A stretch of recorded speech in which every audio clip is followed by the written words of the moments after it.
এখন হয়েছে এরকম যে এমন ব্যক্তি যার অন্তর কি হয় মোবাইলের সাথে ঝুলে থাকে, থাকে না? সবার আমার সহ সবার ফোন সার্চ করলে দেখা যাবে যে আমরা লাস্ট হতে 1 ঘন্টা 2 ঘন্টা আগে লাস্ট টাইম আমরা হোয়াটসঅ্যাপ চেক করেছি, ফেসবুক চেক করেছি। কিন্তু যদি আমলনামা দেখা হয়, দেখা যাবে লাস্ট 1 মাসেও কোরআন চেক করে নাই, লাস্ট 2 মাসেও হাদিসের একটা বই খুলে দেখে নাই।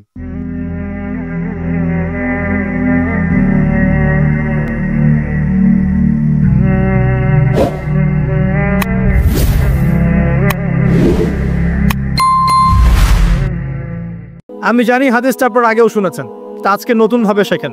কয় শ্রেণী? 7 শ্রেণী। কোথায় ছায়া পাবে? আরশের ছায়া। ওই দিন অন্য কোনো ছায়া থাকবে না। এই ছায়া পাবে মানে সে কি জান্নাতি না জাহান্নামী?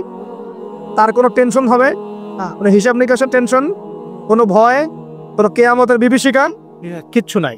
একদম সুকুন, ইতমিনাল, একদম নিরাপদ। আচ্ছা, 1 নাম্বার, আগে সিরিয়াল ওয়াইজ বলি, তারপর আপনাকে বোঝাচ্ছি। 1 নাম্বার হচ্ছেন ইমামুল আদিল। কি নাম? ইমামুন আদিল, মানে ন্যায়পরায়ণ শাসক। ন্যায়পরায়ণ শাসক রাষ্ট্রের শাসক হতে পারে, সমাজের হতে পারে, পরিবারেরও হতে পারে। যেখানে যে দায়িত্বশীল তাকেই তার দায়িত্বশীল বলা হয়। আচ্ছা, 1 নাম্বার ইমামুন আদিল। 2 নাম্বার ওয়াশাবুন, এই যে তুমি যুবক, ওয়াশাবুন যুবক, নাশা ফি ইবাদাতিল্লাহি তাআলা, যে আল্লাহ পাকের ইবাদতে তার যৌবন বিলিয়ে দিয়েছে। কে সেটা, যুবক না বৃদ্ধ? কি করেছে? আল্লাহর ইবাদতে জীবন যৌবনটাকে বিলিয়ে দিয়েছে। বিলিয়ে দেওয়ার মানে কি? বিলিয়ে দেওয়ার মানে কি পার্ট টাইম মুসলিম হওয়া না ফুল টাইম মুসলিম হওয়া? ফুল টাইম মুসলিম। আচ্ছা, সে কি কোরআন হাদিসের অংশ মানবে না পুরোটা মানবে? আলহামদুলিল্লাহ। 3 নাম্বার রাজুলুন, এমন ব্যক্তি কলবুহু, যার কলব, কলব মানে কি? অন্তর, মুআল্লাকুন ফিল মসজিদ, মসজিদের সাথে অন্তর কি থাকে? ঝুলে থাকে। এটা কি সত্যি সত্যি কলিজা ঝুলে থাকে না টান? কি বোঝানো হচ্ছে? মসজিদের সাথে কি টান? ওই যে মোবাইল ফোনের সাথে যেমন হয়েছে আর কি, এখন ওইটাই হয়েছে না মোবাইলের সাথে। এখন রাজুলুন কলবুহু মুআল্লাকুন বিল মোবাইল, এখন হয়েছে এরকম যে এমন ব্যক্তি যার অন্তর কি হয় মোবাইলের সাথে ঝুলে থাকে, থাকে না? সবার আমার সহ সবার ফোন সার্চ করলে দেখা যাবে যে আমরা লাস্ট হতে 1 ঘন্টা 2 ঘন্টা আগে লাস্ট টাইম আমরা হোয়াটসঅ্যাপ চেক করেছি, ফেসবুক চেক করেছি, আমরা ইউটিউব চেক করেছি। কিন্তু যদি আমলনামা দেখা হয়, দেখা যাবে লাস্ট 1 মাসেও কোরআন চেক করে নাই, লাস্ট 2 মাসেও হাদিসের একটা বই খুলে দেখে নাই। আল্লাহ পাক আমাদেরকে বোঝার তৌফিক দান করুন, এইরকম খারাপ বদভ্যাস থেকে বেরিয়ে আসার তৌফিক দান করুন। এখানে 3 নাম্বার, সেই ব্যক্তি যার কলব কোথায় ঝুলে থাকে? মসজিদে, মানে মসজিদের সাথে টান, জামাতে নামাজ পড়ার ব্যাপারে আগ্রহ থাকে। 4 রাজুলান, 2 ব্যক্তি। কয় ব্যক্তি? রাজুলানে তাহাব্বানি ফিল্লাহ ইজতামা আলাইহি ওয়া তাফাররাকা আলাইহি, 2 ব্যক্তি যারা আল্লাহর জন্য পরস্পরকে ভালোবাসে, একত্রিত হয় আল্লাহর জন্যই, বিচ্ছেদ হয় কার জন্য? আল্লাহর জন্য। আচ্ছা, বুঝাচ্ছে একটু পরে, সিরিয়ালটা বলে নেই। 5 নাম্বার কে? ওয়ারাজুলুন, আরেকজন ব্যক্তি। দাত হয়ে ইমরাআতান, যে ব্যক্তিকে কোনো মহিলা ডাকলো, এখানে ডাকলো মানে আসলে জেনার জন্য কি করলো? ডাকলো। দাত হয়ে ইমরাআতান যাত মানসাবিন ওয়া জামাল, যে মহিলার সৌন্দর্য আছে, খুবই সুন্দরী এবং উচ্চ বংশের কোনো মহিলা বা মেয়ে ডেকেছে জেনা করার জন্য একজন ব্যক্তিকে। সে বলছে ইন্নী আখাফুল্লাহ, আমি আল্লাহকে ভয় করি। এ হলো, এ কিন্তু যুবক হতে পারে, যুবকদেরকে এরকম বেশি প্রলোভিত করা হয়। 6 রাজুলুন, আরেকজন ব্যক্তি তাসাদ্দাকা বিসাদাকাতে, সে সদকা করেছে। কি করেছে? সদকা, দান সদকা করেছে। হাত্তা লা তা'লামা শিমালুহু মা তুনফিকু ইয়ামিনু, এমনকি তার বাম হাত জানে না ডান হাত কি দান করেছে। ঠিক আছে, এত গোপনে সে দান করে যে তার বাম হাত জানে না ডান হাত কি দান করেছে। আর 7 নাম্বার রাজুলুন যাকারাল্লাহ খালিয়ান, যে ব্যক্তি আল্লাহকে ডাকে, খালিয়ান মানে গোপনে, নীরবে, নিভৃতে, একাকী আল্লাহকে ডাকে। ফাফাদাত আইনাহু, তার চোখ দিয়ে টপ টপ করে পানি পড়তে থাকে। কয় শ্রেণী? 7 শ্রেণী। এবার বোঝেন, এটা বোঝার আগে একটু আকাশের দিকে তাকাবেন আজকে বাসায় গিয়ে, বা যেদিন আকাশে ভরপুর তারা উঠবে সেদিন দেখবেন। আকাশে তারা দেখেছেন কখনো? এখন তো সময় নেই, এগুলা মানুষ ব্যস্ত, আকাশে তারা দেখার সময় নেই। আল্লাহ পাক সূরা মুলক পড়তে বলেছেন রাত্রেবেলা, তাই না? সূরা মুলক পড়তে বলেছেন কখন? রাতের বেলা পড়লে কবরের আযাব থেকে বেঁচে থাকবে ইনশাআল্লাহ। আর ওই সূরাতেই দেখবেন প্রথম পৃষ্ঠাতেই আছে এই মহাকাশ তারকার কথা। আল্লাহ বলছেন তারা দেখো, তারা দেখো, তারার দিকে তাকাও। আল্লাহর সৃষ্টির দিকে তাকাও, দেখো যে তোমাদের এই আল্লাহর সৃষ্টির মধ্যে তোমরা কোনো খুঁত বের করতে পারো কিনা। দেখো, তাকাই দেখো, বারবার দৃষ্টি ফিরাও, তোমার দৃষ্টি ব্যর্থ হয়ে ফিরে আসবে। সুবহানাল্লাহ। রাতে সূরা মুলক পড়তে বলেছেন, আর তারা কখন ওঠে? আর সেই তারার কথা এই সূরাতেই আছে। মেলাতে পারছেন? সুবহানাল্লাহ। চিন্তা করেছেন? এখন এখান থেকে হাদিসে আসতেছে, আকাশের তারাগুলো দেখবেন, দেখে মনে হবে যে হয়তো বিক্ষিপ্ত হয়ে আছে। আসলে বিক্ষিপ্ত না, প্রত্যেকটা তারার সাথে প্রত্যেকটা তারার একটা গাণিতিক মিল আছে, একটা জ্যামিতিক মিল আছে। তোমরা কি জ্যামিতি পড়ছো না? ত্রিকোণমিতি, পরিমিতি এগুলো পড়ছো না? দেখবা তারা থেকে তারা তুমি চমৎকার কিছু শেপ এবং ম্যাথমেটিক্যাল ফাংশন বের করতে পারবে।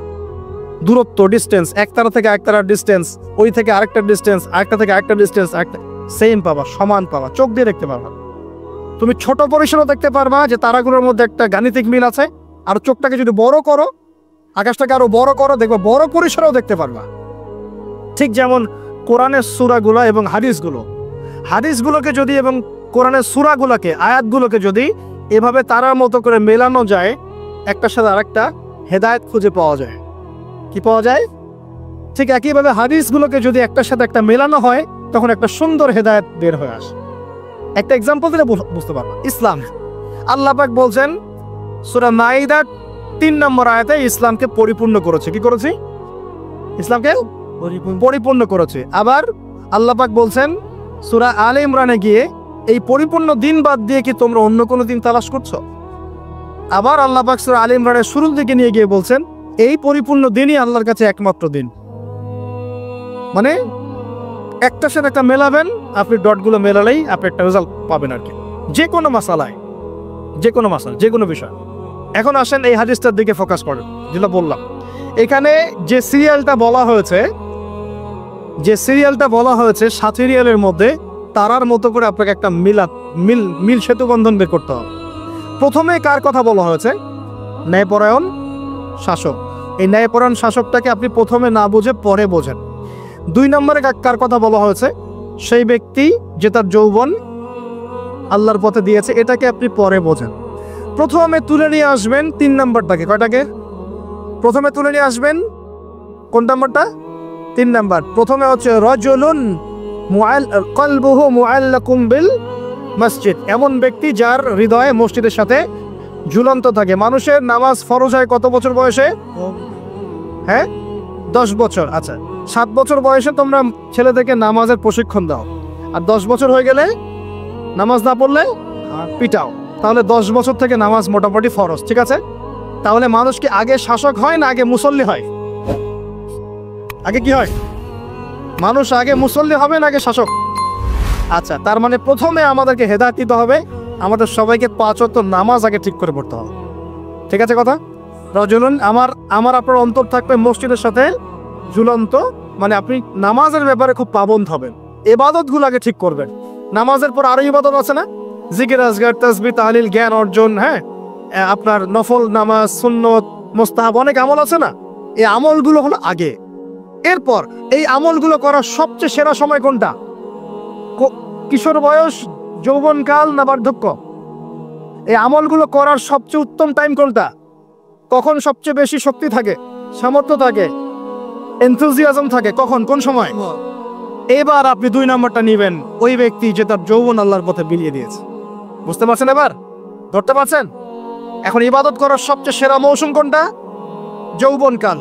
এই যৌবনকালটাকে আল্লাহর পথে বিলিয়ে দেয়া মানে পুরো যৌবনকাল জুড়ে আপনাকে আল্লাহর জন্য ইবাদতগুলো করতে হবে। পারা যাবে ইনশাআল্লাহ? এটা হলো আল্লাহর জন্য যৌবন উৎসর্গ করার ব্যাখ্যা। এবার আসেন, যৌবনকালের সবচেয়ে বড় ফেতনা কোনটা? চরিত্র ঠিক রাখা। কোনটা? কথা বুঝতে পারছেন না? এই তো সবাই যুবক, যৌবনকালের সবচেয়ে বেশি সমস্যা হয় কিসে? চোখে। কিসে? চোখে, লজ্জাস্থানে, চোখে, চরিত্রে। এটা স্বাভাবিক। আমরাও যুবক, যৌবনকালে সবচেয়ে বেশি প্রবলেম হয় কিসে? মেয়েদেরকে নিয়ে, চোখের সমস্যা, মনের সমস্যা, চরিত্র হেফাজতের সমস্যা। এই কারণে আপনি এখন এই 7টার মধ্যে এটাকে নেবেন। সেই ব্যক্তি আরশের ছায়া পাবে যাকে কোনো মেয়ে ডেকেছে জেনার জন্য, সে বলেছে আমি আল্লাহকে কি করি? ভয় করি। তার মানে আগে ইবাদত ঠিক করবেন, তারপরে যৌবনকাল আল্লাহর পথে ইবাদত করে কাটাবেন, আর এই যৌবনে সবচেয়ে বেশি কেয়ারফুল থাকবেন চরিত্র হেফাজতের ব্যাপারে। হাদিস বুঝতে পারছেন? আচ্ছা, এবার আসেন, এখন এই চরিত্র হেফাজত করার সবচেয়ে সেরা পদ্ধতি কি? বিবাহ শাদী না? চরিত্র হেফাজত করার সবচেয়ে সেরা পদ্ধতি কি? কারণ মানুষের যৌন চাহিদা আছে, ভালোবাসার প্রয়োজন আছে, আর স্ত্রীর দরকার আছে। মানুষের মধ্যে সবচেয়ে বেশি আকর্ষণ দেওয়া হয়েছে কার প্রতি? নারীর প্রতি। অতএব একজন পুত পবিত্র নেককার মেয়ে আমি চাই, তাই কিনা? আমরা সবাই চাই। এখন এ কারণে এই হাদিসের মধ্যে এটা নেবেন, ওই দুজন মানুষ, কোন দুজন? দুজন ছেলে ছেলেও হতে পারে, দুই মেয়েও হতে পারে, আবার ছেলে মেয়েও হতে পারে, যারা একে অপরকে ভালোবাসে কার জন্যে? মানে পবিত্র ভালোবাসা, অপবিত্র জেনা নয়, পবিত্র ভালোবাসা, এবং মিলিত হয় আল্লাহর জন্যে, বিচ্ছেদ ঘটে কার জন্যে? আল্লাহর জন্যে। আপনি স্ত্রীকে বাসায় গিয়ে তার সাথে মহব্বত করছেন, আল্লাহর জন্য মিলিত হচ্ছেন, তাই না? আবার যখন আপনি দিনের জন্য বা দিনের কোনো কাজে বা ভালো কোনো কাজে রিজিকের সন্ধানে বের হয়ে যাচ্ছেন, আল্লাহর জন্য ছেড়ে চলে আসছেন, তাই না? তো এই যে দেখেন, চরিত্র হেফাজত করার কথা যেমন এখানে আছে হাদিসে, আবার এটাও আছে চরিত্র কিভাবে হেফাজত করবেন? পবিত্র ভালোবাসার মধ্য দিয়ে। আল্লাহ পাক তৌফিক দান করুন। তো পবিত্র ভালোবাসা কোথায় পাবেন? বিবাহ শাদী করুন। এরপর কি লাগে? এরপর লাগে আমাদের অর্থনীতি। কি লাগে? অর্থনীতি লাগে না? এখানে আছে অর্থনীতির বিষয় শোনেন। রাজুলুন তাসাদ্দাকা বিসাদাকাতিন, এক ব্যক্তি সদকা করেছে, এত গোপনে যে বাম হাত জানে না ডান হাত কি সদকা করেছে। এখানে অর্থনীতির বিষয় নাই। ইসলামিক অর্থনীতির মূল বিষয় হচ্ছে দান, সাদাকা, যাকাত, ব্যবসা, এগুলা। ইসলামিক অর্থনীতির মূল কি? দান, সাদাকা, বিজনেস, ব্যবসা এবং যাকাত। আরো কিছু বিষয় আছে কিন্তু এগুলো মৌলিক। এর বিপরীতে বর্তমান বিশ্বজুড়ে চলমান হারাম অর্থনীতির মূল ভিত্তি হচ্ছে সুদ বা রিবা। সুদ বা রিবা।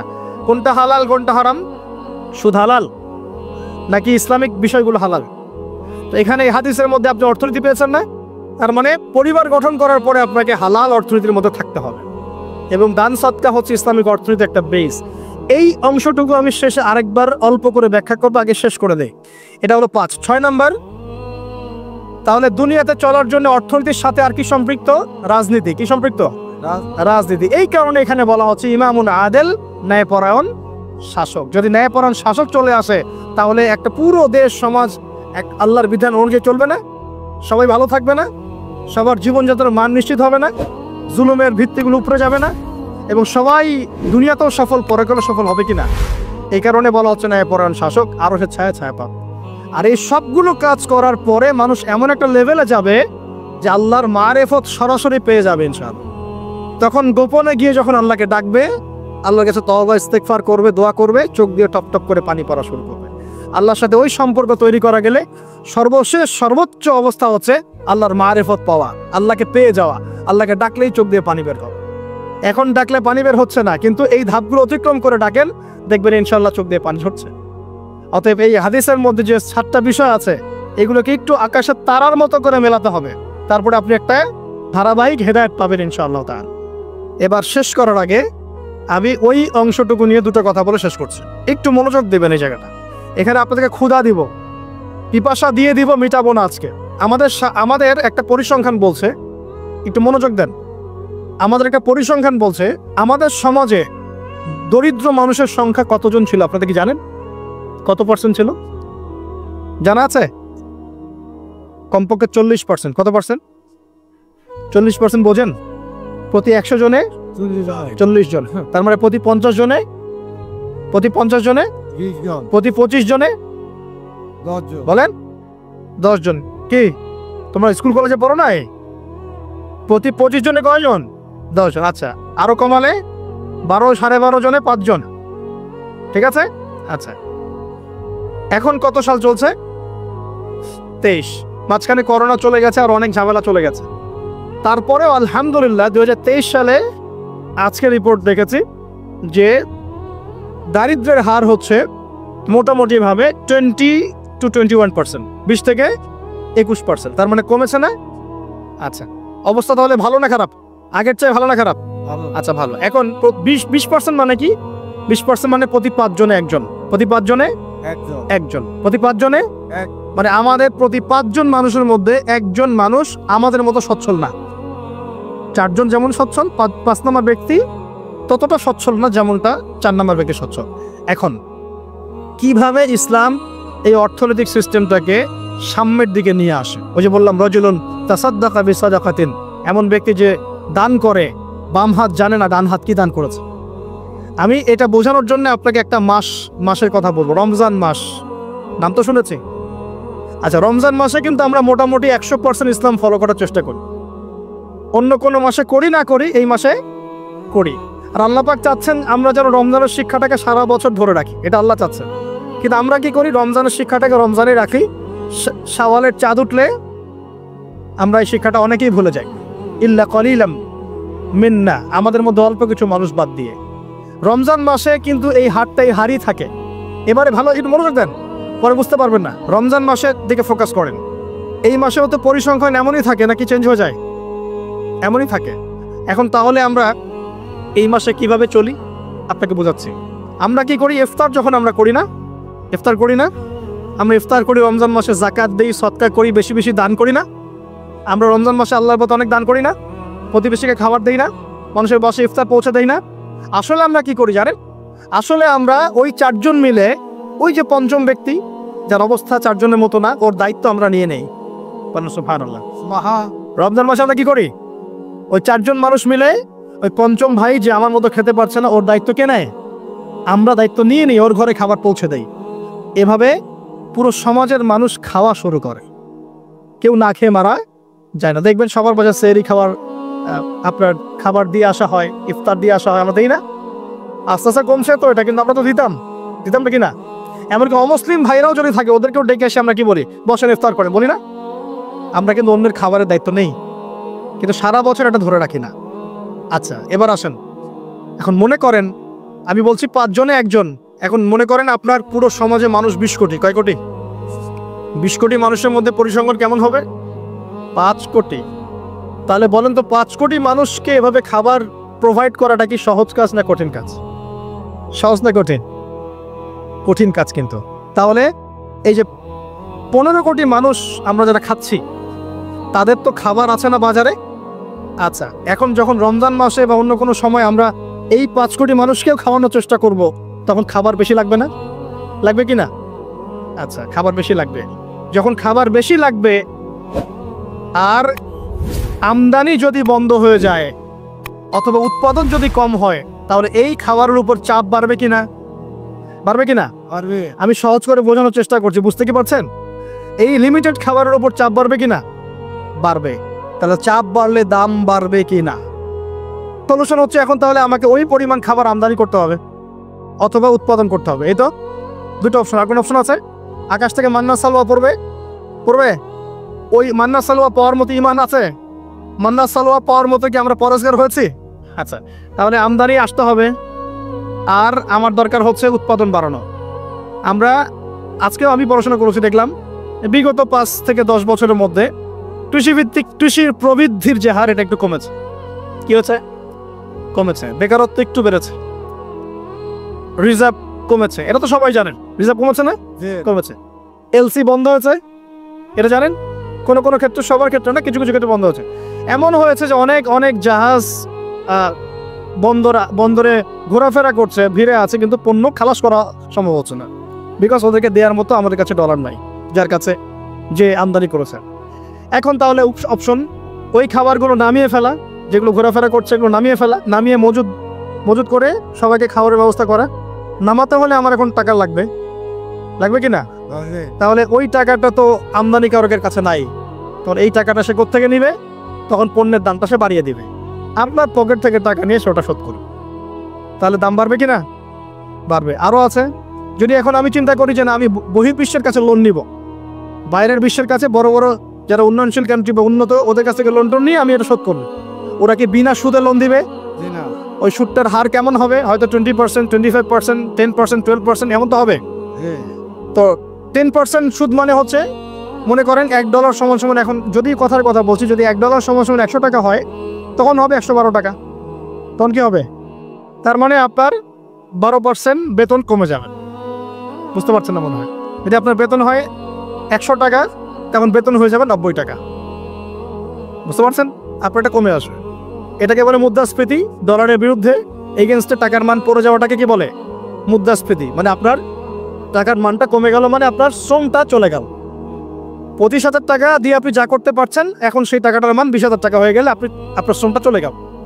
তো এখন ওরা তো আর ফ্রি লোন ছাড়া তো ওরা আমাদেরকে সাপোর্টটা দিবে না। এখন লোন নিতে গেলে সমস্যা, এই লোনটাও তো শোধ করতে হবে।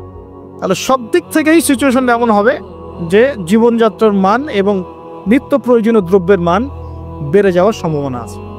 এখন আমরা আমাদের মুসলিম ভাই যারা সামনে আসছে রমাদান মাসে, তাদের অর্থনৈতিক নিরাপত্তার বিষয়ে কি চিন্তা করবেন, কি করবেন, কি প্ল্যান আপ?